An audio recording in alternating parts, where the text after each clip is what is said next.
I love playing Treant Protector, and I love watching Dota, so I thought it would be fun to watch how the pros are destroying their pubs with Treant Protector. So here's what I found. The laning phase. Arguably one of Treant's strongest points in the game thanks to two things. Leech Seed and his huge arms, because he has the strongest level 1 right click in the game. Why, what were you thinking? Here are some of the most common skill builds I've seen pros go for. They always start with Leech Seed since it's so strong for fighting level 1. For level 2, they more often go with Nature's Grasp for more kill potential, but we sometimes see Living Armor if they're against a lane with higher physical damage or if they're taking a lot of poke damage and need more heals. Level 3 is always a second point in Leech Seed for the same reasons as the first point. The amount of healing it increases by is 75, which is almost the same as a Fairy Fire and the exact same amount as a stick with 5 charges. For levels 4 and 5, their builds adapt to the game and what their team needs. Sometimes it's 2-3-0, 1-2-2, 3-2-2, 4-2-0, you get the point. Experiment with different builds yourself, but know that pros adjust their skill builds based on the game's needs, so consider staying flexible with your skill build as well. Now let's look at how Solo plays the lane since he's had a lot of success with Treant over many games recently. With Treant's high right click damage level 1 and Leech Seed to damage and slow enemies and heal allies, he's able to take trades that often end up in his favor. And this is just what the pros look to do, make trades level 1. If your lane partner can contribute to these trades at all, whether that's throwing out a spell or clicking the enemies with you, you'll have an even greater advantage in these trades. Pros will sometimes use Leech Seed on an enemy or even creeps just to give some extra heals to them or their teammates. Every Leech Seed use doesn't need to be a kill or an attempted one on the enemy. Against certain heroes, trying to make these trades can be difficult. Often when the enemy is just too fast to get on top of, if they have high attack range, or if they have some spell that creates a gap between you and them. In this case, the pros decide to spend more time focusing on denying creeps with their high damage and pulling. Treant often wants to play around the trees on either side of the lane to make use of the bonus movement speed that Nature's Guise provides and to more easily get on top of his enemies. To counter this, people will buy a Quelling Blade to break the trees in lane, even on a support. If you're struggling against Treant, consider doing this.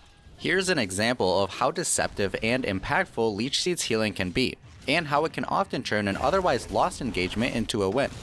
Notice how Solo uses Leech Seed on Bounty Hunter after Abaddon uses Shield on him.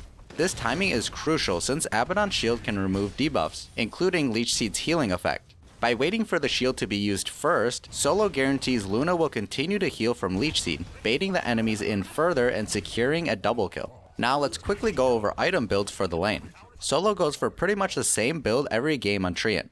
2 sets of tangos, Blood Grenade, Fairy Fire, Stick, Sentry, and a branch.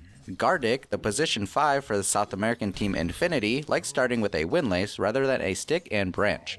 Maposhka likes to start with a mango and 2 sentries instead of branches. If you're not sure which build to go with, try one out and see how it feels, then adjust it for future games based on what you felt it lacked. But it does seem that most pros have a certain build they always go with every game. So we've crushed our lane, let's look at how pros are taking this lead and wreaking havoc on the rest of the game. Treant is a hero who can largely dictate the pace of the game. He's great at speeding up the game for his team and slowing it down for the enemies. He speeds it up by scouting with Shard, giving superior vision and information, which leads to advantageous teamfights.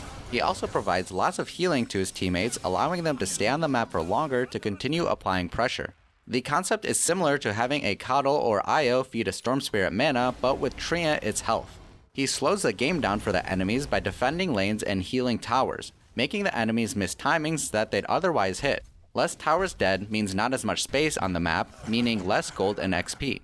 And we all know that feeling of dedicating so much time to killing a tower, only to come back a little later and having to restart all over again. That is the psychological warfare coming into play, which most Dota players seem to struggle with.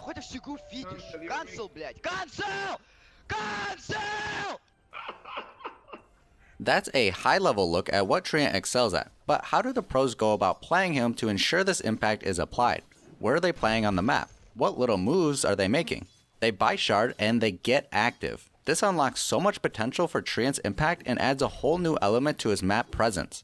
Shard allows Treant to move invisibly when near trees as well as root an enemy when hitting them. Pros roam the map scouting, getting deep vision, setting up pickoffs, and defending lanes, making their presence felt globally. The threat of being rooted out of Nature's Guise, then by Overgrowth, then damaged and slowed by Leech Seed and Nature's Grasp, not to mention being walloped by his high damage, should be enough to make any enemy especially careful and considerate of where they can safely play, often restricting them to less of the map. If you get Shard and sit around AFK, you're wasting so much potential. Pros are great at looking ahead at where they should be playing based on where the enemies will be playing, and making sure they stay out of vision to ensure the enemy stays unaware of their location. If they don't know where Treant is, they should be scared. Treant's Shard basically requires the enemies to play as if they're playing against a Bounty Hunter or Riki, making sure they have sentries when moving around the map. If they don't, they'll find themselves getting 3, 4, or even 5-man Overgrowth and probably losing a fight. Treant is a hero who can comfortably have lots of flexibility in his item build throughout the game, and honestly, a lot of the builds I've seen pros go for are pretty standard. Things like Blink Dagger and Force Staff for better positioning, Shard of course as we've talked about, more team focused items like Vlad's, Solar Crest, or even a pipe if the team needs it, and safe items that are pretty much always good like Glimmer and Lotus. I'd say out of all of these and more, the most common items I've noticed pros get are Shard, Blink Dagger, and Solar Crest. I want to note that I very rarely notice pros pick up Aghanim Scepter. This item can be fun, but I think it's not picked up by them as much because their games aren't really long enough to justify going for it, especially as a position 5. Items that you can pick up earlier like Solar Crest or Force Staff help you hit timings and win early engagements that ensure you're able to close out the game, whereas Aghanim Scepter feels more like a contingency for extended games. Try it out yourself and see how it feels, and let me know if you're winning games with it. Hey, I recently played some games with people from my Discord server. It was a lot of fun and I plan on doing that more often. So if you want to join the games next time, join the server. Link in the description. Thank you so much for watching, and as always, I hope you learned something new with me.